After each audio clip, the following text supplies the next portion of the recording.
दंडोत प्रणाम. मायबाबा आपल्या शौर वर्षाचे 2 आयन सांगितलेले आहेत, एक उत्तरायण आणि एक दक्षिणायन. बऱ्याच लोकांना, चांगल्या लोकांना, जाणत्या लोकांना असं वाटतं की आपला मृत्यू हा उत्तरायणामध्ये झाला पाहिजे. पण माणसाच्या तसं काही हातात नाही. कोणी बी याच्यामध्ये मृत्यू आपल्याला येऊ शकतो. तर जो भीष्माचार्य होते, भीष्माचार्य हे वसुदेवतेचे शाब्दग्ध होते. तर त्यांना इच्छा मरण्याचं वरदान होतं. तर ते इच्छा मरणाच्या वरदानामुळं ते त्यांच्या मनानुसार त्याला मृत्यू येऊ शकत होता. तर ते मग दक्षिणायमध्ये त्यांनी मरण पत्करलं नाही. पण उत्तरायणामध्ये ते त्या उत्तरायण येईपर्यंत जिवंत राहिले आणि उत्तरायणामध्ये मेले.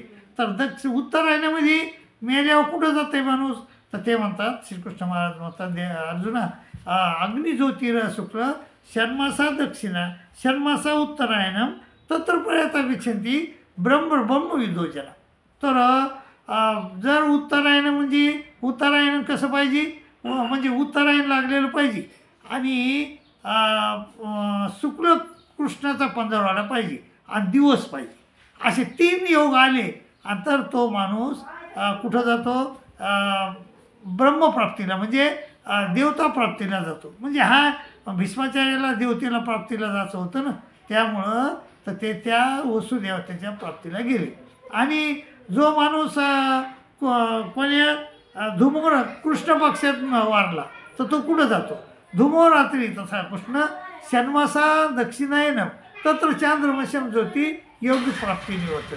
आणि तो याच्यामध्ये रात्रीच्या अमावस्येच्या रात्री वारला आणि तो माणूस नाही का मग कुठं येतो? पुन्हा मनुष्य जन्मात, म्हणजे ह्या 184च्या फेऱ्यामध्ये पडतो. तर 184च्या फेऱ्यामध्ये भीष्माचार्याला पडायचं नव्हतं. त्याला त्या वसुदेवतेचा विग्रह होता तो, तर त्या वसुदेवतेला जाऊन प्राप्त व्हायचं होतं. म्हणून ते दक्षिणायमध्ये येईपर्यंत थांबले आणि दक्षिणायत म्हणून वारले. परंतु श्रीकृष्ण महाराज अर्जुनाला उपदेश देताना म्हणतात, अर्जुना, नैते सुक्ती पार्थ ज्ञान योगीमुळे ती कच्चल तस्मात सरे सुखालेसु योगयुक्तो भाव. अर्जुना, योगी म्हणजे परमेश्वराची प्राप्ती इच्छिणारा माणूस याच्यात मोहात पडत नाही आहे. दक्षिणायमध्ये मरण आलं काय, उत्तरायमध्ये आलं काय, कारण तो परमेश्वर प्राप्तीला जाणार असतो. तर ते म्हणतात, अर्जुना, त्याच्यात मोहात पडू नको तू, कोण्याबी याच्यात मरण येऊ दे तुला, पण तू एकच कर, तस्मात सर्वेषु कालेषु तस्मात सर्वेषु योगयुक्तो भाव. अर्जुना, तस्मात म्हणजे तू परमेश्वराचं चिंतन करत राहा, तुला मरण चांगलंच येईल. कोण्या दक्षिणायमध्ये आलं आणि उत्तरायणामध्ये आलं तरी बी तुला म्हणजे परमेश्वर प्राप्ती होणारच. महाभाव, त्याप्रमाणे तुम्ही देखील परमेश्वराचं चिंतन करत राहा. योगयुक्तो भाव. अर्जुन, योगयुक्तो व्हा आणि परमेश्वराचं चिंतन करत राहा. तुम्हाला देखील चांगलं मरण येईल, याच्यात संशय नाही. आणि मायबाप, एक ऐका, आपलं जे हे देवल ऑफिशियल चॅनल आहे, तर हा चॅनल गीता चॅनल आहे. आणि अध्यात्माच्या चॅनलला कोणी लोक जास्त करून लाईक करत नाहीत, कोणी शेअर करत नाहीत, कोणी सबस्क्राईब करत नाहीत. 15 दिवस, अजून आपल्याला 6 महिने झाले तर फक्त 300च सबस्क्रायबर आले. लोकायला एका दिवसात 100 सबस्क्रायबर येतात. तर त्यामुळे मी तुम्हाला विनंती करतो, तुम्ही आध्यात्मिक आहात, आध्यात्मिकालाच विनंती करावं लागेल आपल्याला.